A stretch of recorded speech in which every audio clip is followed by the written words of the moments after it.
आप ये video YouTube पर देख रहे हैं तो हमारे चैनल को सब्सक्राइब करें और बेल आइकन को दबाना ना भूलें।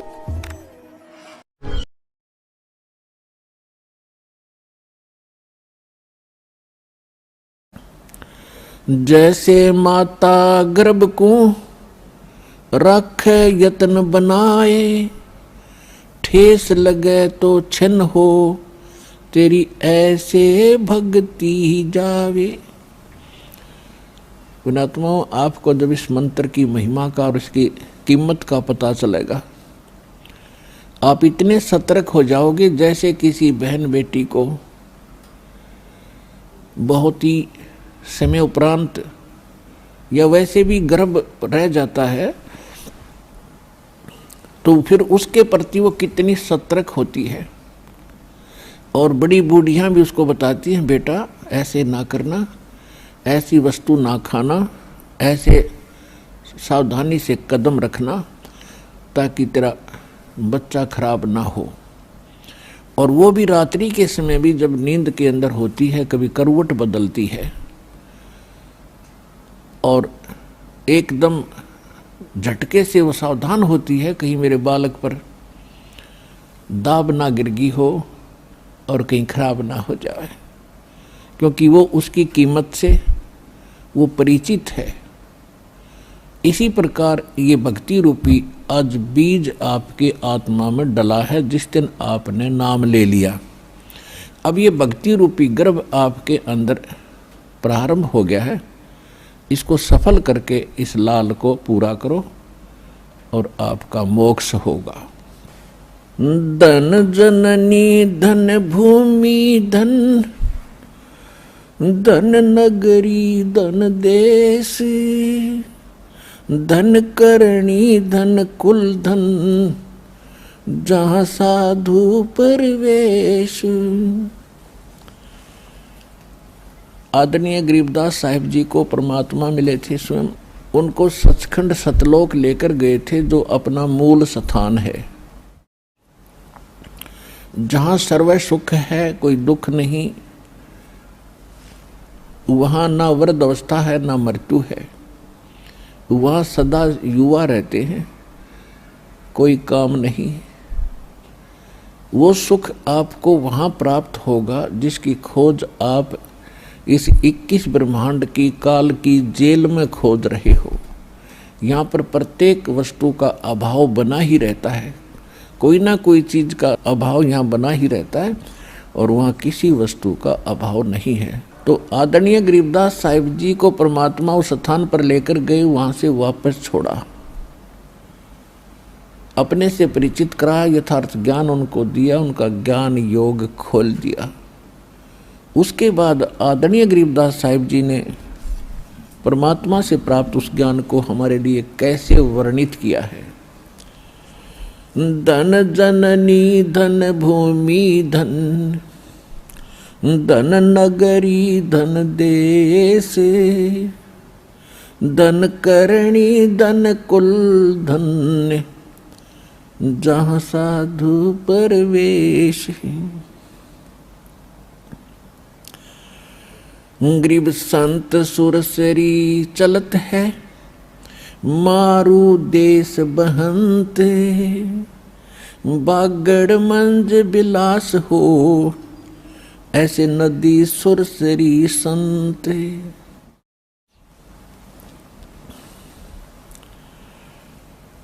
अब क्या बताते हैं कि धन है वो जननी जिसके संत उत्पन्न हुए, भगत उत्पन्न हुए,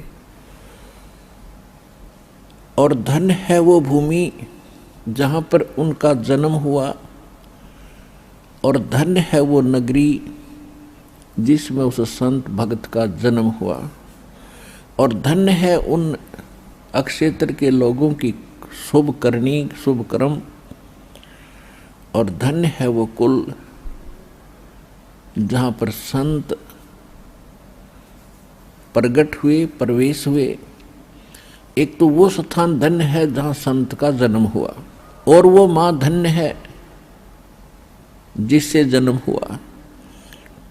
और फिर वो स्थान धन्य है जहाँ संत पहुँचते हैं, अपना सत्संग प्रचार करते हैं। और धन्य है वो भक्त जो उस संत की शरण ग्रहण करते हैं। तो क्या बताते हैं कि जैसे बागड़ देश में, बागड़ देश उसको कहते हैं जहाँ पर कोई सिंचाई साधन ना हो किसी प्रकार का भी, तो वहाँ के व्यक्तियों का जो जीवन स्तर होता है वो बहुत ही कमज़ोर और बड़े निर्धन होते हैं। और उस बागड़ क्षेत्र में यदि नहर पहुँच जाती है तो फिर उनका कितना जीवन परिवर्तन हो जाता है, कितने सुख उनको होते हैं। बढ़िया फसल होती है, बढ़िया मकान बना लेते हैं, रहन सहन उनका अच्छा हो जाता है और वो सुखी हो जाते हैं। तो इसी प्रकार जब तक हमारे अंतःकरण रूपी इस धरती में, इस बागड़ में, हमारी आत्मा के अंदर, अंतःकरण के अंदर जब तक हमें सतभक्ति नहीं मिलती तो हम कंगाल होते हैं। और जब संत रूपी सुरसरी यानी दरिया हमारे हृदय रूपी बागड़ में पहुंच जाती है तो फिर वहाँ सब सुख होने शुरू हो जाते हैं, यानी उस बागड़ में फिर ठाठ हो जाते हैं। कबीर परमेश्वर जी भी कहते हैं भाई, या तो माता भगत जन, या दानी या सूरी, ना तो रह ले बांजड़ी, क्यों व्यर्थ गंवावे नूर। कि या तो माता भगत संत उत्पन्न करे, या कोई दानी यानी अच्छे धर्मात्मा बच्चे हों, या सूरवीर हों। सूरवीर के अंदर एक विशेष गुण होता है, वो किसी को सताता नहीं, और किसी को कोई सता रहा हो तो वो उसको सताने भी नहीं देता। और इसलिए कहते हैं या तो ऐसा व्यक्ति हो जो ना दुख दे और ना दुख सहन करे, ना आसपास के उसके शरणागत व्यक्तियों को दुखी होने दे, दुष्टों से बचावे। या फिर भगत हो, या तो माता भगत जन, या दाता या सूर। सूरवीर, दाता माने दानी। ना तो रह ले बांजड़ी, क्यों व्यर्थ गंवावे नूर। अगर ये तीन क्वालिटी के पुत्र उत्पन्न नहीं करती है तो इससे अच्छा बांझ भली क्यों अपने शरीर का विनाश करती है कुतरू पाल के।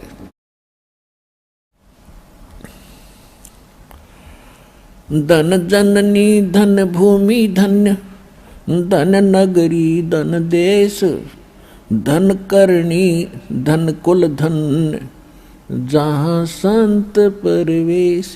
जहाँ संत आते हैं धन्य है वो जननी जिनसे उन भक्तों का जन्म हुआ, जिनके लिए वो संत वहाँ पहुँच गए उनके घर पे, उनके क्षेत्र में।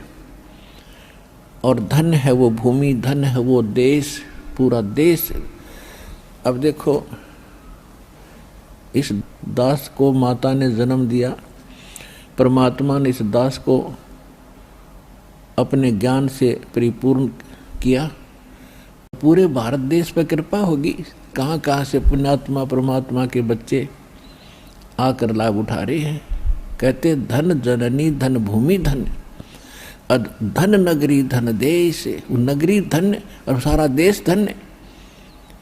अब विदेश वाले तो बहुत बाद में नंबर आओगा, तब तक तो आप ढेर सारे पुण्य कमा चुके होंगे।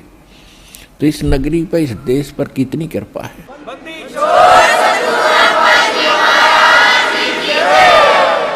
संत सुरसरी चलत है ये मारू देश बहंत, बागड़ मंज बिलास हो ऐसे नदी सुरसरी संत।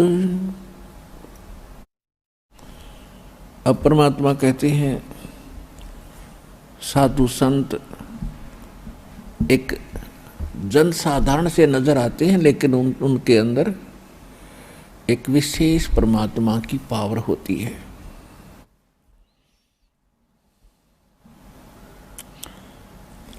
कहते हैं अकल अलूणे दीखते ये सर्व अकल के मूल, सदा रटे हरि नाम को ये झूले अनहद झूले।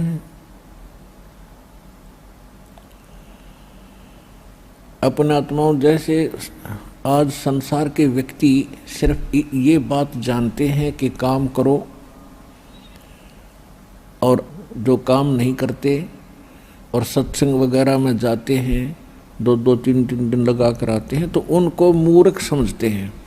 तो उसके विषय में सूक्ष्म वेद में बताया है कि अकल अलूणे दीखते, अकल अलूणे बिना अकल के, यानी मूर्ख नजर आते हैं साधु संत भक्त समाज के लोगों को। उसके विषय में क्या बताया है कि अकल अलूणे दीखते ये सर्व अकल के मूल, और ये सदा रटे हरि नाम को ये झूले अनहद झूले। समाज को तो भक्त कति मूर्ख दिखे और भगत ने समाज मूर्ख दिखे, क्योंकि वो कर क्या रहा है, जिस कोठी बंगले और कार परिवार के लिए वो सारा जीवन न्यौछावर कर देता है और सारा जोड़ा दाड़ा यहीं रह जाता है, 1 मिनट में मृत्यु हो जाती है। और अगले जन्म में उसके साथ क्या होगा, पशु पक्षी की योनियां भोगेगा, उन जोनियों में जाएगा। तो भक्तों को वो इसलिए अनजान दिखाई देते हैं समाज के लोग, जगत के व्यक्ति, कि ये तो अपना जीवन व्यर्थ कर रहे हैं। और उनको केवल हम बुरे इसलिए अच्छे नहीं लगते, मूर्ख दिखाई देते हैं कि ये काम ना करते, धंधा नहीं करते, खाओगे कहाँ से।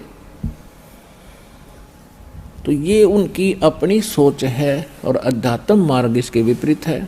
आप काम भी करते हो, ऐसा थोड़ा काम नहीं करते, लेकिन इस काम के साथ साथ परमात्मा का नाम गणा जरूरी था, जो जगत नहीं कर रहा, इसलिए वो अनजान है। तो यहाँ परमात्मा कह रहे हैं कि अकल अलूणे दीखते ये सर्व अकल के मूल। ये तो सब जो अकल अलूणे, जिनमें जो दिखाया अकल नहीं है, इनमें मूर्ख हैं। ये कहते ये न तो सर्व अकल प्राप्त है, ये तो बहुत विद्वान और बुद्धिमान व्यक्ति हैं जो परमात्मा की भक्ति कर रहे हैं। अब फिर परमात्मा बताते हैं कि वो साध जो नकली हैं, भक्ति भी करते हैं, संत हैं, वो नकली गलत साधना करते हैं, गलत मंत्र देते हैं, गुमराह किए बैठे हैं भक्तों को, उनके विषय में बता रहे हैं कि जो तुम बाह्य आडंबर करके जनता में एक भगत बने दिखाई देते हो, किसी ने माला पहन रखी है, किसी ने तलक लगा रखे हैं, किसी ने मूंड मंडवा रखा, किसी ने बड़ी बड़ी जटाएं बढ़ा रखी हैं, तो उसके विषय में कहा कि भक्ति करने से बात बनेगी, ये लोग दिखावा करने से परमात्मा प्राप्ति नहीं होगी।